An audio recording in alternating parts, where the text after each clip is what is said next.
तो चलिए दोस्तों, अब हम देखते हैं ऊष्माशोषीय अभिक्रियाएँ क्या होती हैं। इसकी हम डेफिनेशन देखेंगे और तब इसके बाद अच्छे से एग्जांपल लेंगे, ठीक है।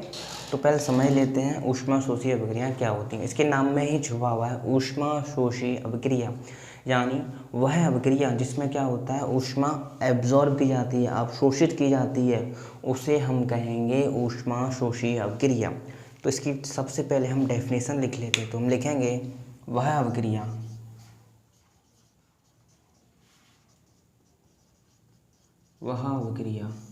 जिसमें ऊष्मा का अवशोषण होता है या अवशोषित होती है, अवशोषण होता है, ऊष्माशोषीय अभिक्रिया कहलाती है।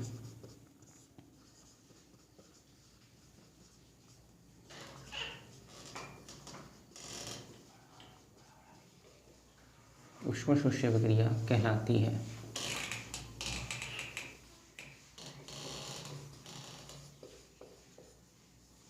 इसके हम अब अच्छे से एग्जाम्पल लेते हैं। तो इसका फर्स्ट एग्जाम्पल है,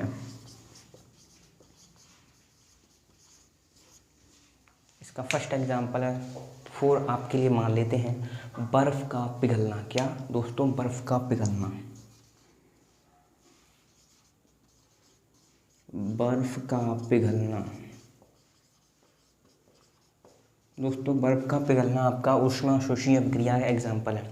आप खुद दिमाग में लगा सकते हैं, बर्फ़ पिघल रही है, किस प्रकार पिघल रही है? ज़रूर वो अपनी एटमॉस्फेयर से चारों ओर से हीट को एब्जॉर्ब कर रही है, तभी तो पिघल रही है। तो इसमें क्या हो रहा है? ऊष्मा का अवशोषण हो रहा है, इसलिए यह ऊष्माशोषीय अभिक्रिया का एग्जाम्पल हो गया। इसी प्रकार हम लिख सकते हैं पानी का उबलना। क्या? पानी का उबलना, यह भी आपका ऊष्माशोषी का एग्जाम्पल है। पानी कब उबलेगा? जब उसको टेम्परेचर मिलेगा, हीट मिलेगी, हीट को एब्जॉर्ब करेगा तभी तो पानी उबलेगा। तो यह भी ऊष्माशोषी अभिक्रिया का एग्जाम्पल हो गया। एक और एग्जाम्पल देखते हैं हम, जैसे कि प्रकाश संश्लेषण।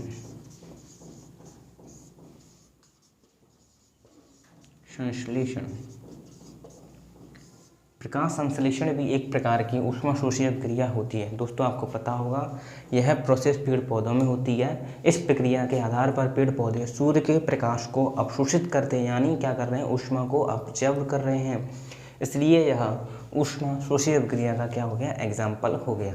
तो आइए दोस्तों, अब हम आगे की तरफ बढ़ते हैं। तो दोस्तों अब हम पढ़ेंगे कि रासायनिक समीकरण क्या होता है।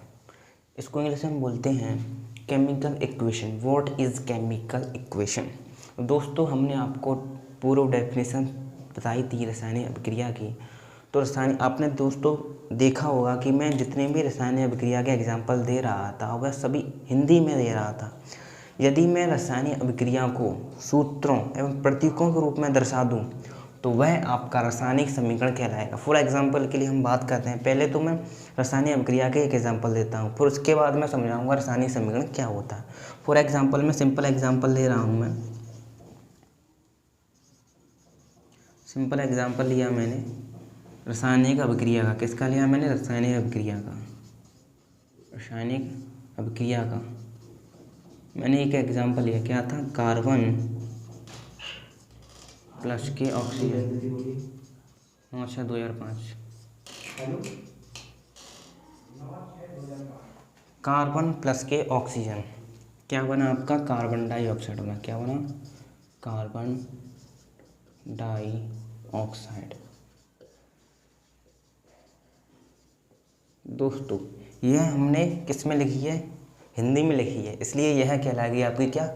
रासायनिक अभिक्रिया कहलाएगी। यदि इसी रासायनिक अभिक्रिया को मैं सूत्र एवं प्रतीकों के रूप में दर्शा दूं तो वह कहलाएगी आपका क्या? रासायनिक समीकरण कहलाएगी। दोस्तों जैसा कि आपने पढ़ा कक्षा 6, 7, 8 की बात होती है, कार्बन को हम किससे दर्शाते हैं? सी से दर्शाते हैं। किससे? सी से।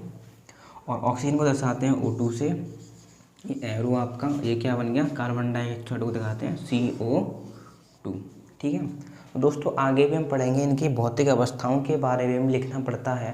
कार्बन आपका यहाँ पर ठोस हो गया, ऑक्सीजन एक प्रकार की गैस होती है, इसलिए जी से दर्शा देंगे। और CO2 एक प्रकार की गैस होती है, उसको भी जी से दर्शा देंगे। वो हम आगे बताएंगे किस प्रकार रासायनिक अभिक्रिया और अच्छे से किस प्रकार प्रदर्शित कर सकते हैं। ठीक है, तो दोस्तों हम यहाँ पर डेफिनेशन बना सकते हैं रासायनिक समीकरण की। क्या डेफिनेशन हो जाएगी? जब हम रासायनिक अभिक्रिया को किसके रूप में दर्शाएं? सूत्र एवं प्रतीक के रूप में दर्शा दें तो वह कहलाएगा रासायनिक समीकरण। क्या कहलाएगा? रासायनिक समीकरण कहलाएगा। तो चलिए दोस्तों, अब हम इसकी क्या लिखने जा रहे हैं? डेफिनेशन लिखने जा रहे हैं। तो हम लिखेंगे जब रासायनिक अभिक्रिया को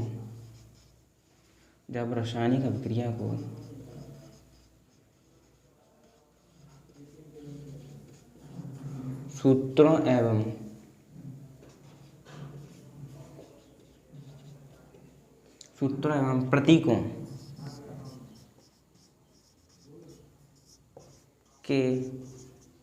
में दर्शाया जाता है तो उसे रासायनिक समीकरण कहते हैं।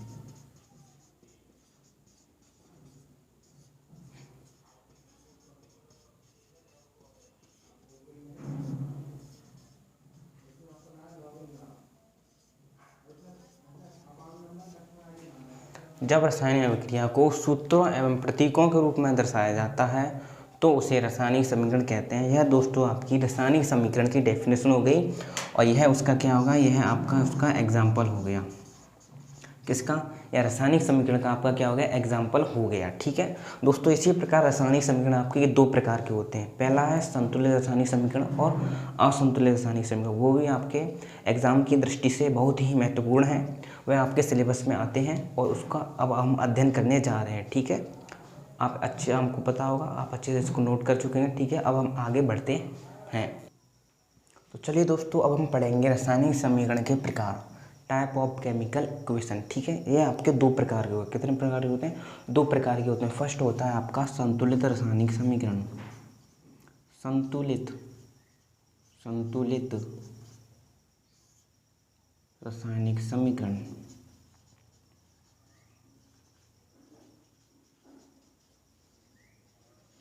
और सेकंड है आपका असंतुलित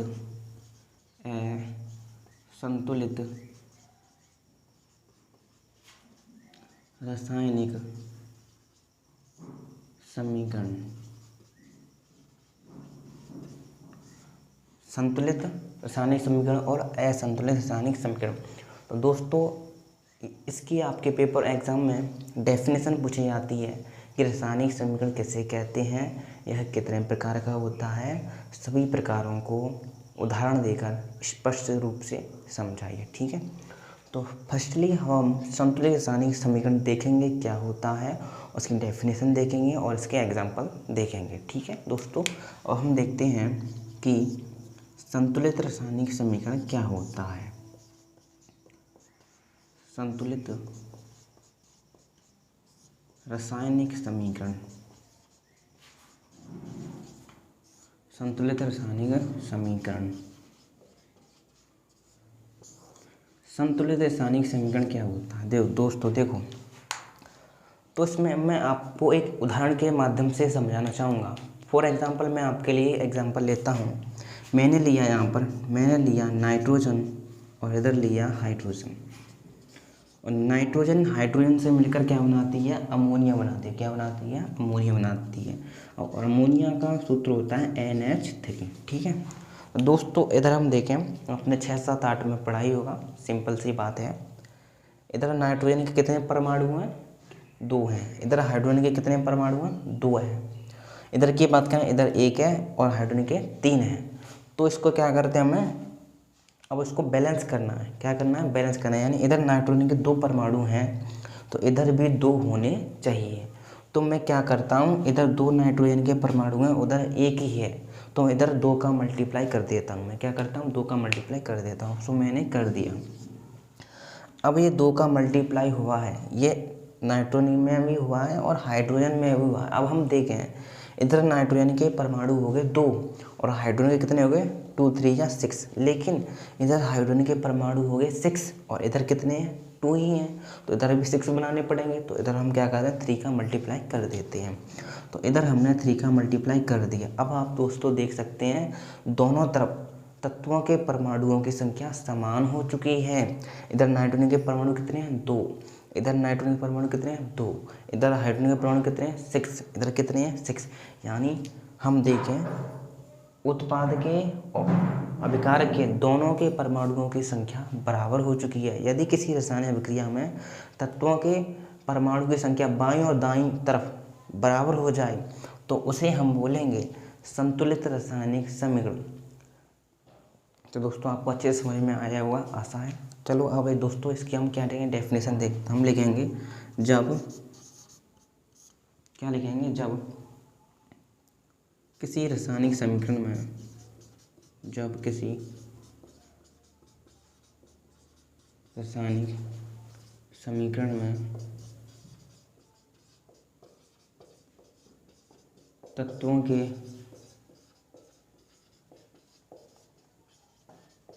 परमाणुओं की संख्या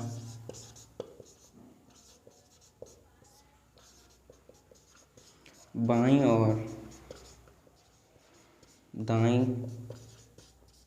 तरफ समान हो तो उसे संतुलित रासायनिक समीकरण कहते हैं। संतुलित रासायनिक समीकरण कहते हैं। तो यह दोस्तों आपके संतुलित रासायनिक समीकरण की डेफिनेशन हो गई। इसी प्रकार से असंतुलित रासायनिक समीकरण की परिभाषा भी बन जाएगी।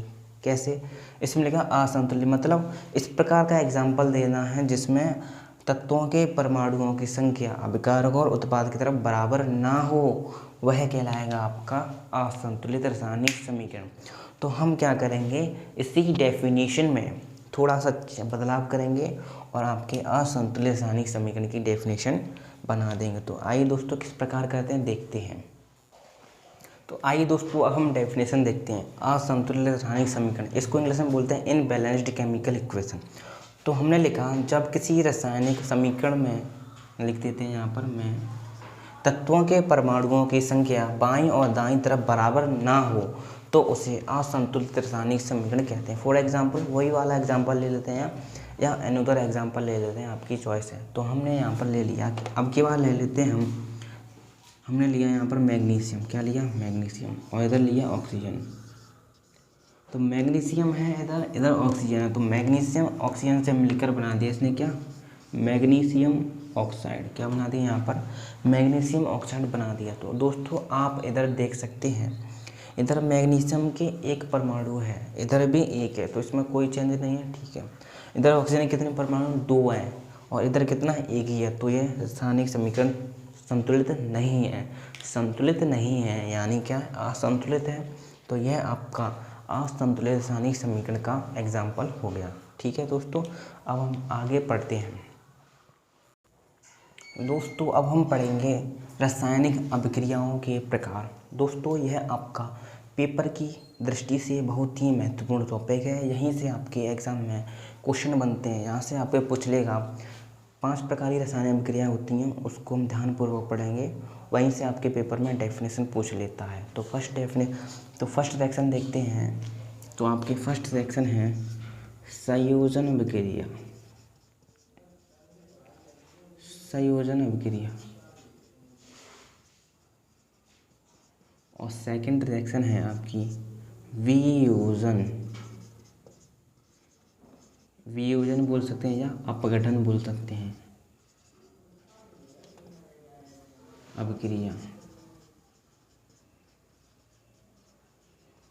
और थर्ड है आपकी विस्थापन अभिक्रिया। विस्थापन अभिक्रिया। आपकी चौथी है द्विविस्थापन अभिक्रिया।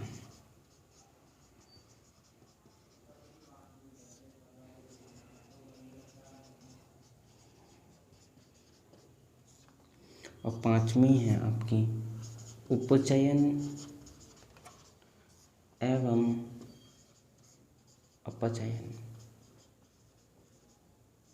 तो ये आपके दोस्तों 5 रिएक्शन हैं जो पेपर में बहुत ही महत्वपूर्ण है। पेपर में पूछ लेता है संयोजन अभिक्रिया से क्या तात्पर्य है, उदाहरण देकर स्पष्ट कीजिए।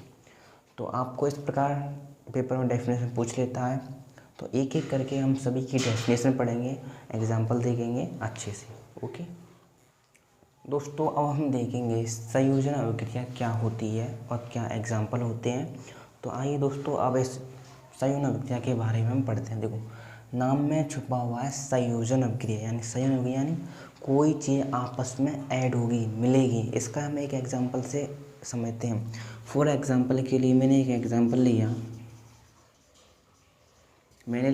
इधर लिया कार्बन, इधर लिया ऑक्सीजन। क्या बन गया आपका दोस्तों? कार्बन डाइऑक्साइड बन गया। तो दोस्तों मैं आपको बता देता हूँ, किसी भी रासायनिक समीकरण को लिखने से पहले उनके भौतिक अवस्था के बारे में पता होना चाहिए। तो हम यहाँ पर देखें, कार्बन क्या है? ठोस है। ठोस है तो इसको हम दिखाएंगे, इंग्लिश में ठोस को बोलते हैं सॉलिड। तो उसका हम एस लेटर ले लेंगे, तो इस एस से इधर लिख देंगे, क्या लिख देंगे? एस। तो इससे हमें पता चल रहा है कार्बन हमारा कैसा है? ठोस है, यानी सॉलिड है। और दोस्तों ऑक्सीजन तो आपको पता ही क्या होती है? गैस। तो यहाँ इधर बगल में लिख देंगे हम गैस। ये भी क्या गैस है? तो हम लिख देंगे जी। ठीक है। तो दोस्तों हम अभिक्रिया पढ़ रहे हैं संयोजन अभिक्रिया। संयोजन अभिक्रिया का मतलब होता है दो या दो से अधिक चीज़ें आपस में जुड़ेंगी। तो दोस्तों मैंने आपको पहले ही बताया था, तीर के इधर वाले होते हैं उत्पाद और इधर वाले होते हैं आपके अभिकारक। तो हम इस अभिक्रिया में बात करें, अभिकारक कितने हैं? इधर अभिकारक हैं 2, उत्पाद किधर है? 1 है। तो संयोजन अभिक्रिया वह होती है, यानी वह अभिक्रिया जिसमें 2 या 2 से अधिक, क्या 2 या 2 से अधिक अभिकारक मिलकर केवल और केवल एक ही उत्पाद बनावे हैं, तो उस अभिक्रिया को हम बोलेंगे संयोजन अभिक्रिया। क्या बोलेंगे उसको? हम संयोजन अभिक्रिया बोलेंगे। आप इधर देख सकते हैं 2 अभिकारकों ने मिलकर एक उत्पाद दिया है, तो इसे हम क्या बोलेंगे? संयोजन अभिक्रिया बोलेंगे। आइए इसकी हम डेफिनेशन देखते हैं। तो हम लिखेंगे वह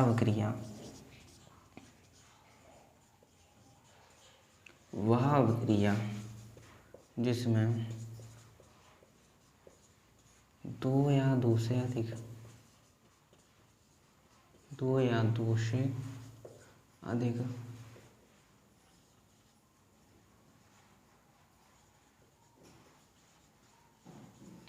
अभिकारक मिलकर एक अकेला उत्पाद बनाते हैं, संयोजन अभिक्रिया कहलाती है।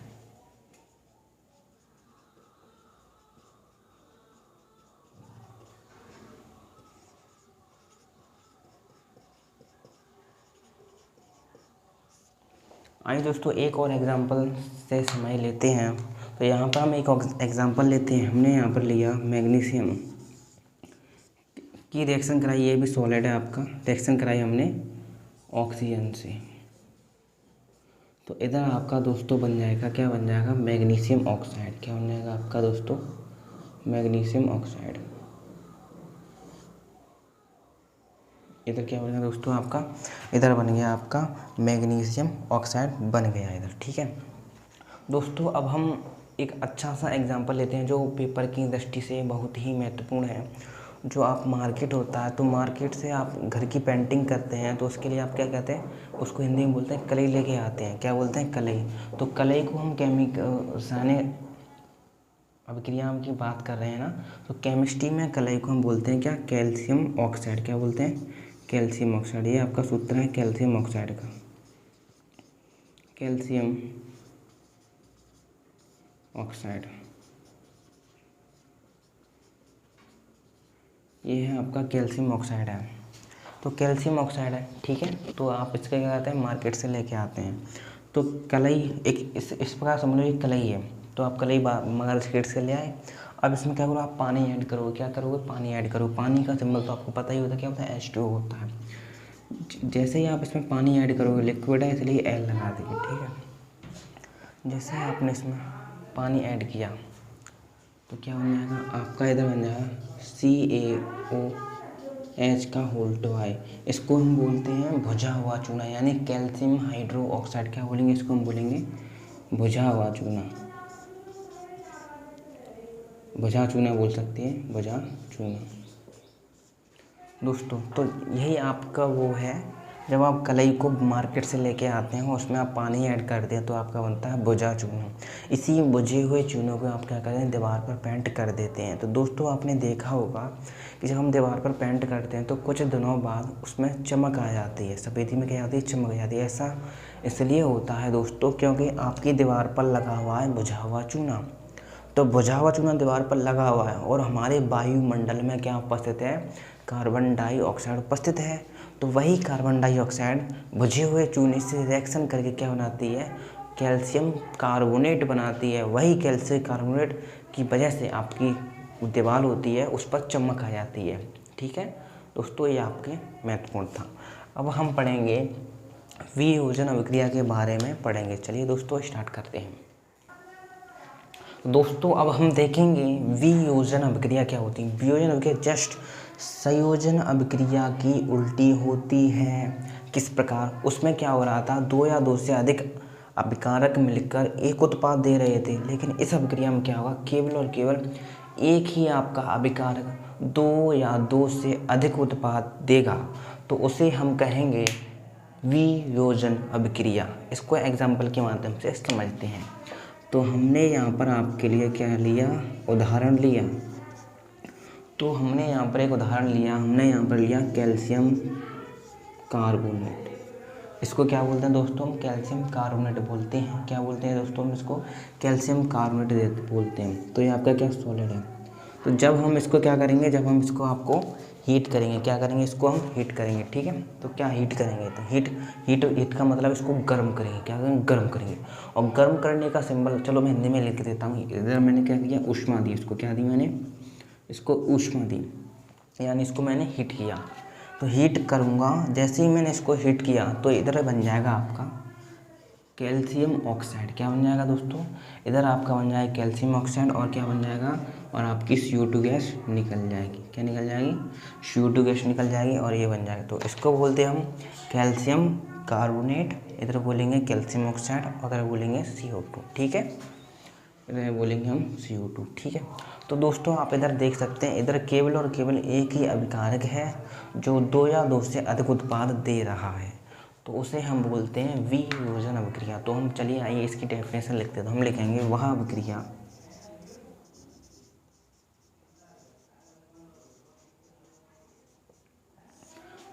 जिसमें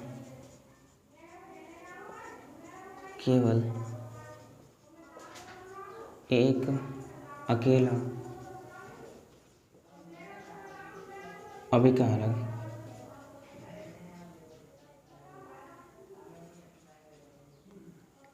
दो या दो से अधिक उत्पाद देता है,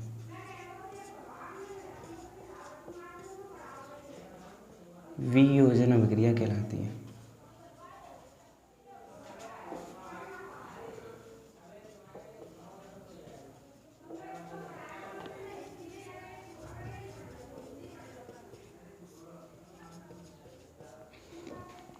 वियोजन अभिक्रिया कहलाती है दोस्तों। तो हमने वियोजन अभिक्रिया पढ़ी।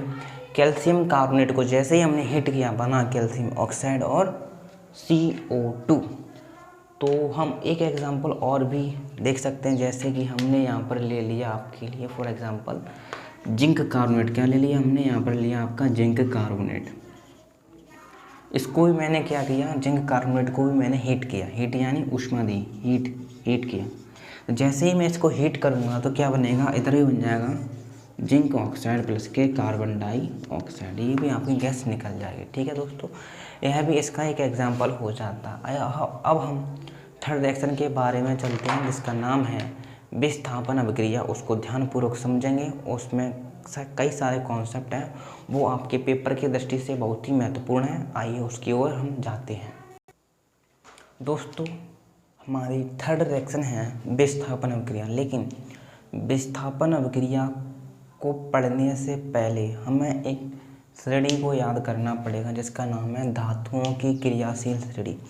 जब हम इस टेबल को याद कर लेंगे तो वह अभिक्रिया आपके लिए बहुत ही छोटी सी हो जाएगी और वह अभिक्रिया आपके पेपर की दृष्टि से महत्वपूर्ण है। तो यहाँ पर मैं आपके लिए एक श्रेणी बना रहा हूँ, उसका मैं एक ट्रिक भी लिखूँगा याद करने की। तो दोस्तों पहले मैं ट्रिक दिखा देता हूँ, उसकी वजह से आप उस श्रेणी को भी लर्न कर सकते हैं। यदि आप इस श्रेणी को याद कर लेंगे तो आगे आने वाली रिएक्शन को आप अच्छे से समझ जाएंगे। ठीक है, तो दोस्तों ट्रिक समझें। तो ट्रिक इस प्रकार है। काशी नाथ का माली आलू जरा फीके पकाता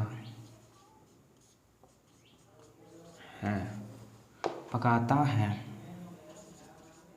कौन है आगे आओ। दोस्तों अब हम देखते हैं कौन है आगे आओ। ठीक है, सॉरी दोस्तों। तो अब हम देखेंगे काशी। तो काशी क्या संबंध का के, क्या निकल के ना के, इसको हम बोलेंगे पोटेशियम। क्या बोलेंगे? पोटेशियम। और नाथ से निकल कर आता है Na। क्या निकल कर आया? Na। और Na का मतलब है सोडियम। क्या है? सोडियम। और का आते हैं Ca। क्या है? Ca4 होता है कैल्शियम। क्या होता है? कैल्शियम। और फोर्थ है आपका माली से निकल के आया Mg फॉर मैग्नीशियम।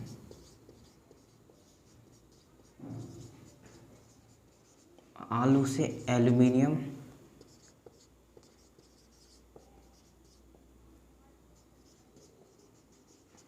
और जरा से जिंक। फीके थे Fe यानी आयरन लोहा। पकाते थे Pb यानी लेड।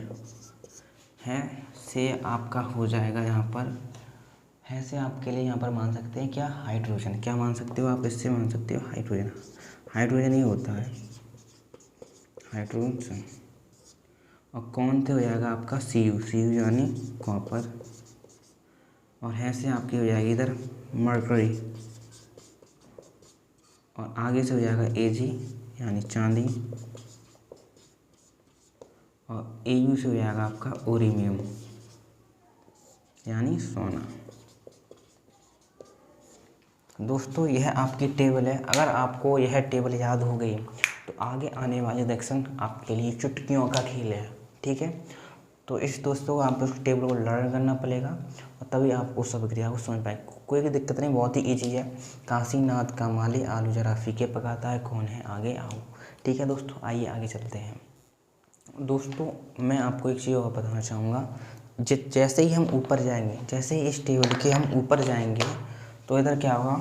जैसे ही इस टेबल के हम ऊपर जाएंगे तो नीचे वाला एलिमेंट ऊपर वाले एलिमेंट से क्या होगा? कम क्रियाशील है। कहने का तात्पर्य ये है, जैसे ही हम ऊपर चढ़ेंगे ऊपर वाले एलिमेंट शक्तिशाली होते चले जाएंगे।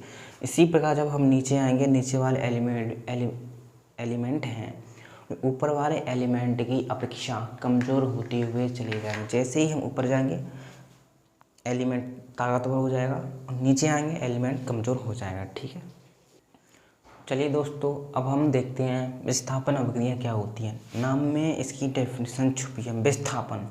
विस्थापन का तात्पर्य ये है, इसमें कोई एक स्ट्रॉन्ग एलिमेंट होगा, एक वीक एलिमेंट को रिप्लेस कर दे। कहने का तात्पर्य यह है, इसमें एक अधिक शक्तिशाली तत्व एक कम क्रियाशील तत्व को उसकी जगह से हटा देगा और खुद जाकर वहाँ पर बैठ जाएगा। तो इसको हम पहले तो एक उदाहरण के माध्यम से समझ सकते हैं। तो हम एक यहाँ पर एग्जाम्पल लेते हैं। हमने एक एग्जाम्पल लिया,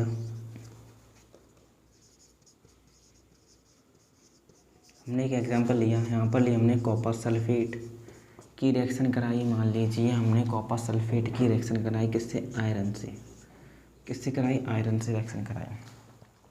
तो दोस्तों आपको आप कैसे पहचानें कौन सा एलिमेंट अधिक पावरफुल है, कौन सा शक्तिशाली, कौन सा कमज़ोर है।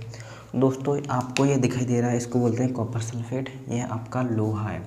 तो मैंने बगल में आपके लिए सुविधा की दृष्टि से टेबल और लिख दी है। तो आओ हम देखते हैं इस वाले एलिमेंट और इस वाले एलिमेंट की इस टेबल में पोजीशन देखेंगे। कौन सा एलिमेंट ऊपर होगा वह अधिक शक्तिशाली है और जो नीचे होगा वो कम शक्तिशाली है। तो हम इधर देखते हैं, आपका आयरन का ये रहा आयरन, ये आपका आयरन है, आपका आयरन ये रहा, और कॉपर कहाँ है, ये रहा। तो हम देखें, यहाँ से देखें आयरन ऊपर है और कॉपर नीचे है, तो हम देख सकते हैं आयरन इसमें बहुत पावरफुल है, यानी शक्तिशाली है। तो आयरन के पास इतनी क्षमता है कि वह कॉपर को उसकी जगह से हटा दे। तो इसमें क्या होगा, ये आयरन इस कॉपर को हटा देगा और खुद जाकर बैठ जाएगा और कॉपर वहाँ से हट जाएगा। तो इस अभिक्रिया में क्या होगा, तो इस अभिक्रिया में आयरन कॉपर के स्थान पर आ जाएगा, यहाँ पर बन जाएगा FeSO4 प्लस के CO। तो यानी आप यहाँ देख सकते हो आयरन ने कॉपर की जगह को घेर लिया। तो इस प्रकार की रिएक्शन आपकी कहलाएगी विस्थापन अभिक्रिया। चलिए दोस्तों अब हम इसकी डेफिनेशन देख लेते हैं। हम लिखेंगे वह अभिक्रिया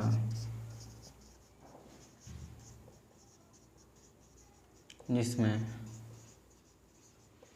एक अधिक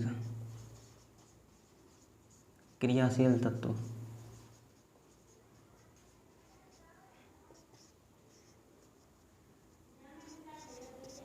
एक कम क्रियाशील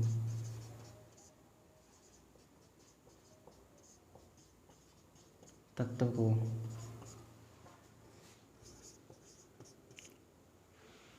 यहाँ पर लिखते हैं उसके स्थान से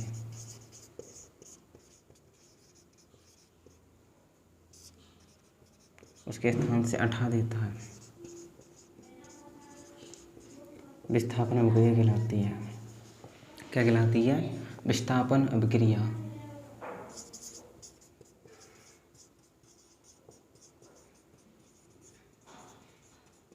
कहलाती है।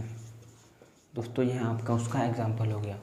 तो हम एक एग्जाम्पल और देख सकते हैं। इसी प्रकार हमने एक और लिया यहाँ पर कॉपर सल्फेट की रिएक्शन कराई अबकी बार जिंक से। तो इधर आप दोस्तों आप इसको करके भी देख सकते हैं। इधर क्या है जिंक, इधर है कॉपर। तो इधर हम टेबल में चेक करेंगे, कॉपर तो ये रहा आपका और जिंक कहाँ ये रहा।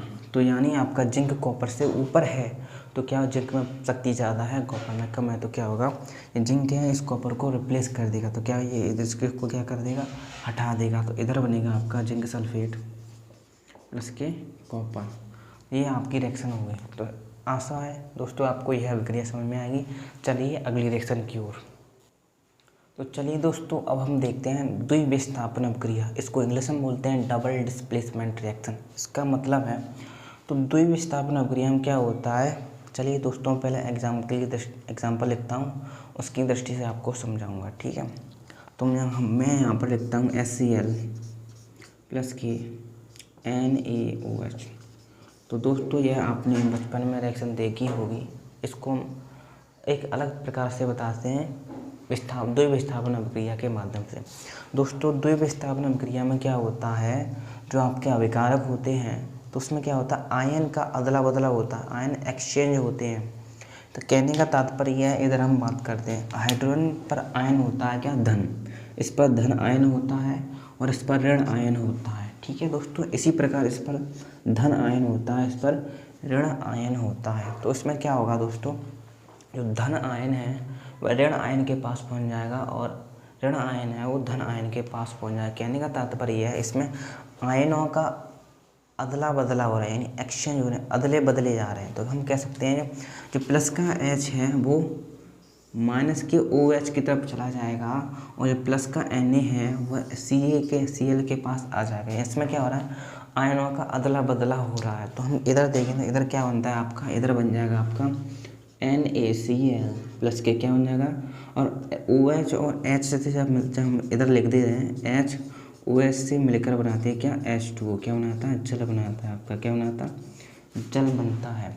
तो हम लिखेंगे H OH से मिलकर क्या बना देगा, इधर बना देगा वाटर, यानी H2O। तो इधर देखें ये क्या बनेंगे आपका जल, क्या बनेंगे आपका जल। तो इस प्रकार की रिएक्शन आपके कहलाते हैं द्विविस्थापन अभिक्रिया कहलाते हैं। हम देख सकते हैं इसमें आयनों का आदान प्रदान हुआ। शुद्ध हिंदी की बात करें तो हम यहाँ पर डेफिनेशन लिखते हैं तो हम लिखेंगे वह अभिक्रिया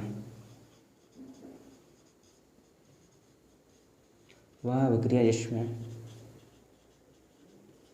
आयनों का आदान प्रदान होता है।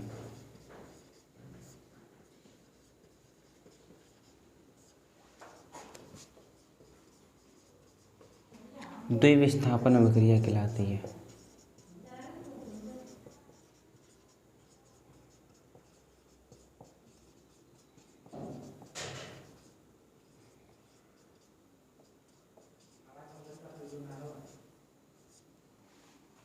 दोस्तों इस प्रकार आपकी यह द्विविस्थापन अभिक्रिया कंप्लीट होती है। अब हम आगे पढ़ेंगे उपचयन एवं अपचयन अभिक्रिया क्या होती हैं। तो चलिए दोस्तों अब हम देखते हैं उपचयन क्या होता है। देखो दोस्तों उपचयन क्या होता है, किसी भी पदार्थ में ऑक्सीजन का जुड़ना या हाइड्रोजन का हटना आपका कहलाएगा उपचयन। क्या कहलाएगा दोस्तों, आपका कहलाएगा उपचयन। तो इसकी दो परिभाषा बन सकती है। या तो हम इस प्रकार कह सकते हैं किसी भी पदार्थ में ऑक्सीजन का जुड़ना उपचयन कहलाता है, या इस प्रकार कह सकते हैं किसी पदार्थ से हाइड्रोजन का हटना उपचयन कहलाता है। लेकिन मैं इन दोनों बातों को एक ही डेफिनेशन में मिक्स कर देता हूँ, ठीक है। तो मैं इधर लिखूँगा, मैं किसी पदार्थ में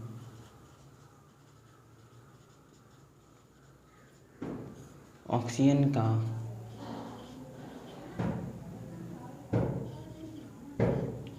जुड़ना या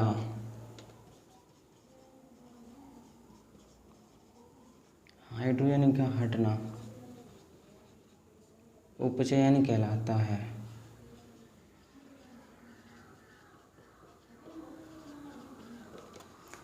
दोस्तों या तो ऑक्सीजन जुड़ जाए तो उपचयन है, या तो हाइड्रोजन हट जाए तो क्या है, उपचयन है। एक जनरल एग्जांपल लेता हूँ, मैं आपको एग्जांपल के माध्यम से समझाता हूँ।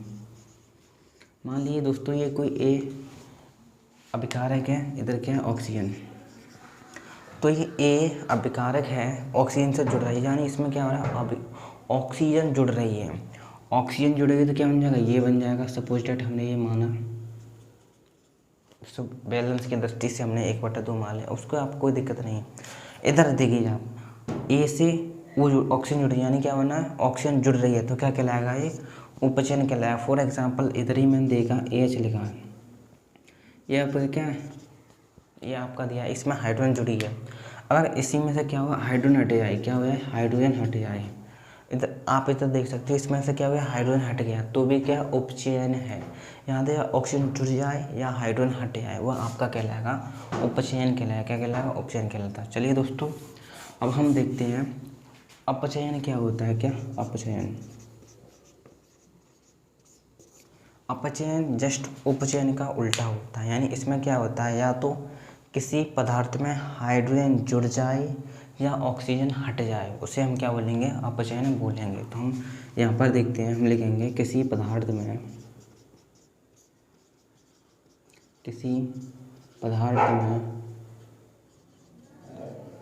हाइड्रोजन का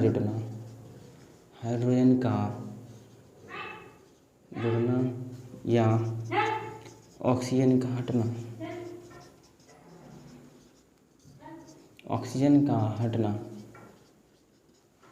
अपचयन कहलाता है। अपचयन कहलाता है। तो दोस्तों अपचयन में क्या होगा, हाइड्रोजन जुड़ रहा होगा और ऑक्सीजन हट रही होगी। अब इन दोनों बातों को हम एक ही उदाहरण के माध्यम से समझेंगे। तो चलिए दोस्तों मैं एक आपके लिए यहाँ पर उदाहरण दे रहा हूँ।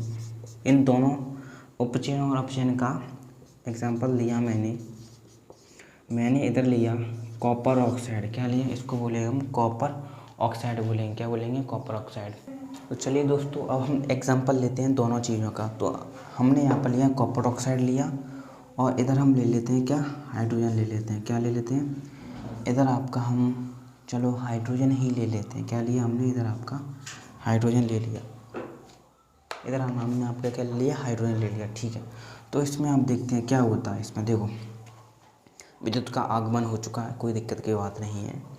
तो इधर हम देखेंगे तो इस अभिक्रिया में क्या होगा, इधर बन जाएगा आपका कॉपर और इधर बन जाएगा आपका जल। क्या बन जाएगा, जल। तो दोस्तों इधर की हम बात करें, अब इसको कंपैरिजन करते हैं। इधर हम देखें, देखो दोस्तों इधर था कॉपर ऑक्साइड यानी कॉपर और ऑक्सीजन, इधर क्या रह गया, ओनली कॉपर रह गए। इसका मतलब है इसमें से ऑक्सीजन हट चुका है, इसमें से जब ऑक्सीजन उठा तो ये बन गया, यानी इससे क्या हो रहा है, ऑक्सीजन हट चुकी है, तभी तो कॉपर रह गया है, ऑक्सीजन हट चुकी है, यानी ऑक्सीजन हट गई इसमें से, तो क्या बना, ऑक्सीजन का हटना क्या कहलाता है, ऑक्सीजन का हटना अपचयन कहलाता है। हम लिखेंगे इधर कॉपर ऑक्साइड था, इधर कॉपर रह गई, यानी इधर से ऑक्सीजन चली गई, ऑक्सीजन चली गई तो क्या बोलेंगे, उसको अपचयन बोलेंगे। हम यहाँ लिखेंगे इसका क्या हुआ है, अपचयन हुआ है। इधर की बात करें हम, इधर लिया हमने, इधर क्या था, ओनली हाइड्रोजन था, इधर क्या है, ऑक्सीजन जुड़ गई। ऑक्सीजन का जुड़ना क्या कहलाता है, ऑक्सीजन का जुड़ना कहलाता है उपचयन। क्या कहलाता है, उपचयन। तो इस प्रकार एक ही एग्जाम्पल में हमने उपचयन एवं अपचयन को देख लिया। अब हम आगे की ओर पढ़ते हैं। तो दोस्तों अब हम देखेंगे, यह भी अभिक्रिया एक पेपरीय दृष्टि से बहुत ही महत्वपूर्ण है। तो हम पढ़ेंगे रेडॉक्स अभिक्रिया। क्या पढ़ेंगे, रेडॉक्स अभिक्रिया, जो अभी आपने बस पीछे पढ़ा है, उपचयन एवं अपचयन, उसी का कॉम्बिनेशन रेडॉक्स अभिक्रिया। यानी इस अभिक्रिया में क्या होता है, एक साथ उपचयन भी होगा एवं अपचयन भी होगा। तो फर्स्टली हम इसकी डेफिनेशन देख लेते हैं। हम लिखेंगे वह अभिक्रिया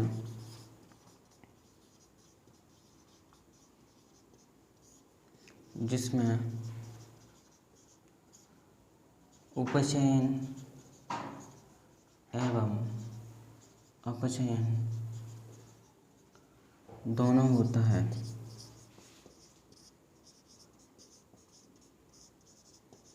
रेडॉक्स अभिक्रिया कहलाती है।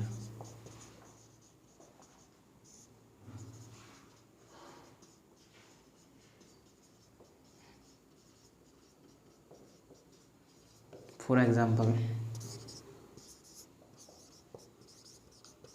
उदाहरण की हम बात करें, वही पूर्व एग्जाम्पल ले सकते हैं हम। हमने लिया यहाँ पर कॉपर ऑक्साइड, हाइड्रोजन, तो इधर आपका क्या बना, कॉपर बना था, इधर आपका जल बना था।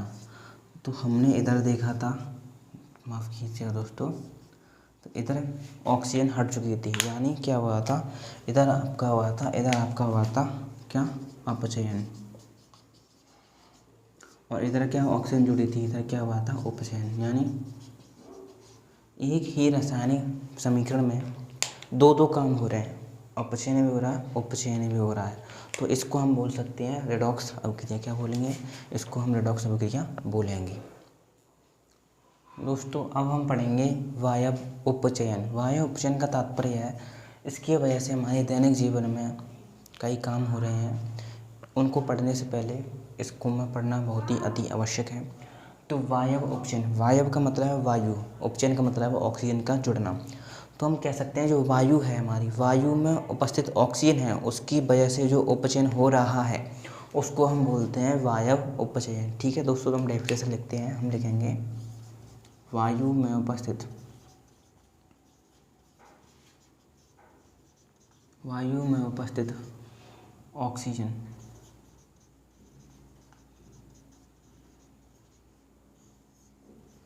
के कारण होने वाला उपचयन वायव उपचयन कहलाता है, वायव उपचयन कहलाता है, वायव उपचयन कहलाता है। तो हम देखेंगे दैनिक जीवन में वायव उपचयन के प्रयोग। तुम लिखेंगे दैनिक जीवन में वायव उपचयन के प्रभाव। तो पहला प्रभाव है आपका संक्षारण, और दूसरा है आपका विकृत गंधता। गंधता। दोस्तों यही आपके 2 टॉपिक बचे हैं, इसकी वजह से आपका चैप्टर फिनिश हो जाएगा। चलिए दोस्तों अब हम पढ़ेंगे संक्षारण क्या होता है। दोस्तों अब हम देखते हैं संक्षारण यानी कोरोजन। संक्षारण क्या होता है? संक्षारण का मतलब है जंग लगना, सीधी सी बात यह है। तो जब आपकी जो मेटल यानी धातु होती है नमी के, वायु के या रसायन के संपर्क में आ जाए तो उसे हम कहते हैं संक्षारण होगा। क्या होगा इसका? संक्षारण। जैसे कि लोहे पर जंग लगना, ये क्या आपका संक्षारण का ही एक एग्जाम्पल है। तो हम लिख सकते हैं जंग, धातु, नमी, वायु एवं रसायन के संपर्क में आती है, संपर्क में आती है तो धातु की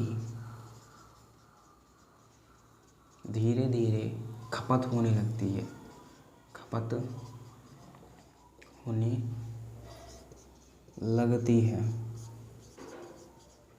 जिसे संक्षारण कहते हैं। क्या कहते हैं? जिसे संक्षारण कहते हैं। इसका एक एग्जाम्पल हो गया, जैसे कि उदाहरण की दृष्टि से हम बात करें, इसका आपका उदाहरण हो गया लोहे पर जंग लगना। क्या? लोहे पर जंग लगना, लोहे पर जंग लगना इसका एक उदाहरण है। दोस्तों यहाँ पर पेपर की दृष्टि से सवाल आ जाता है लोहे पर जंग लगना, तो संक्षारण का एग्जाम्पल हो गया। तो पेपर में सूत्र पूछ देता है जंग का सूत्र लिखिए। क्या होता है जंग का सूत्र? हम यहाँ लिख देते हैं जंग का सूत्र। दोस्तों जंग का सूत्र होता है Fe2O3.XH2 है। तो यह दोस्तों आपके जंग का सूत्र होता है। ठीक है दोस्तों, और हम आगे देखते हैं जो हमारे धातु हैं उनका संक्षारण हो रहा है तो उससे हमें क्या होना है? बचाव भी करना चाहिए। तो बचाव की दृष्टि से हम देख लेते हैं संक्षारण के बचाव क्या है। इधर हम हेडिंग डालेंगे बचाव। दोस्तों तो संक्षारण को किस प्रकार रोका जा सकता है? बहुत सारे तरीके हैं। जैसे दोस्तों आपने देखा होगा हमारे घर डोर आते हैं, वे लोहे के बने हुए डोर आते हैं, उस पर हम क्या करते हैं? पेंट करते हैं, तेल पॉलिश कर देते हैं, स्नेहक लगा देते हैं। तो इसके कई बचाव है, तो हम बचाव लिख लेते हैं। पहला बचाव है तेल पेंट, स्नेहक आदि का प्रयोग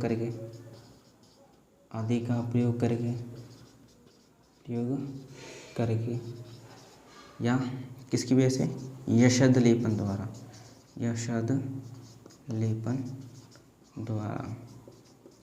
यह भी एक विधि है जिसकी वजह से हम क्या कर सकते हैं? जंग से बच सकते हैं। यशद लेपन में क्या होता है? मैं लिख देता हूँ यहाँ पर। तो हम लिखेंगे इसमें लोहे के ऊपर जिंक की परत चढ़ाई जाती है, जिंक की परत चढ़ाई जाती है, जिसे हम क्या बोलते हैं? यशद लेपन कहते हैं।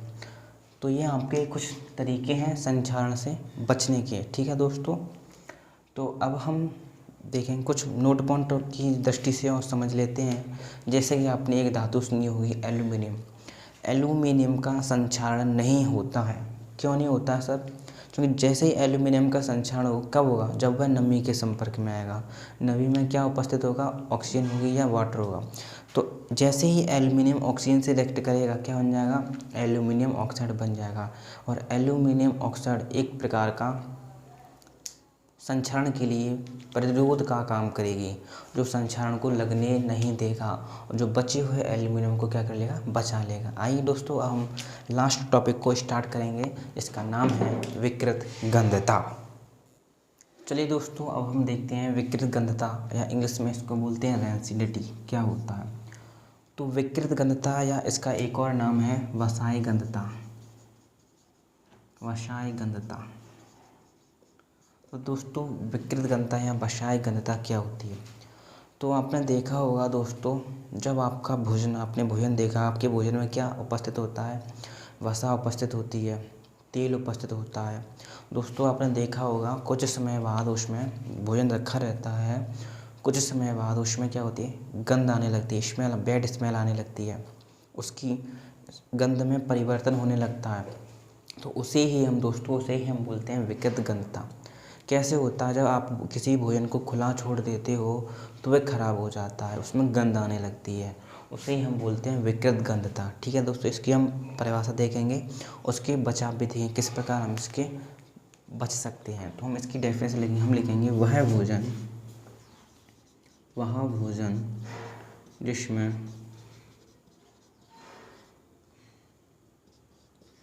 तेल एवं वसा उपस्थित है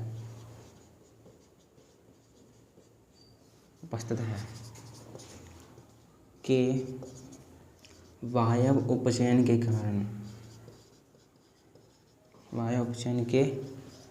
कारण उसमें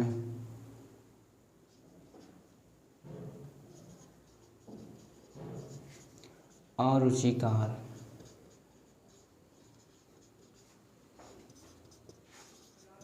गंध आने लगती है, जैसे वसाय गंधता।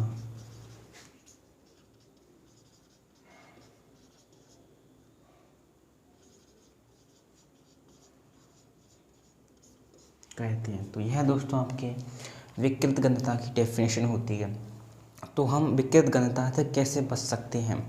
दोस्तों इसके कई उपयोग हैं। भोजन को, आपको कहने का तात्पर्य है भोजन को आपको सड़ने से बचाना है। इसके बहुत सारे उपाय हैं, जैसे कि आप भोजन को फ्रिज में रख सकते हैं, फ्रिज में रखकर आप भोजन को बचा सकते हैं। यानी विकृत गंधता को फ्रिज में रखकर भोजन रख दोगे तो आप उससे बच जाओगे, भोजन बचा लोगे। या आपको क्या करना है, भोजन को वायुरोधी पात्र में रखना है, यानी ऐसे पात्र जिसमें एयर एंटर ना करे, तो उससे आपकी विकृत गंधता नहीं होगा आपके भोजन का। या थर्ड तरीका है, यह है या तो आप भोजन को जो सूर्य का प्रकाश है उससे बचा कर रखें तो आपका भोजन बच जाएगा। एक तरीका और है, जैसे आपने देखा होगा आप चिप्स खाते हो, जो चिप्सें आती हैं उसकी जो पैकेजिंग की जाती है तो उसमें क्या है, नाइट्रोजन गैस भरी जाती है। क्योंकि नाइट्रोजन गैस की उपस्थिति में आपका क्या होता है, भोजन उपस्थित होता है, उसको क्या होता है, ख़राब नहीं होता, यानी उसका वसाय गंधता नहीं होता। तो चलिए दोस्तों, इस प्रकार आपके चैप्टर का आज समापन होता है। आपके फर्स्ट चैप्टर अच्छे से हमने फिनिश करा दिया है। इसका एनसीईआरटी क्वेश्चन है वो भी हम आपको अवेलेबल करा देंगे। ठीक है, ओके दोस्तों, थैंक यू।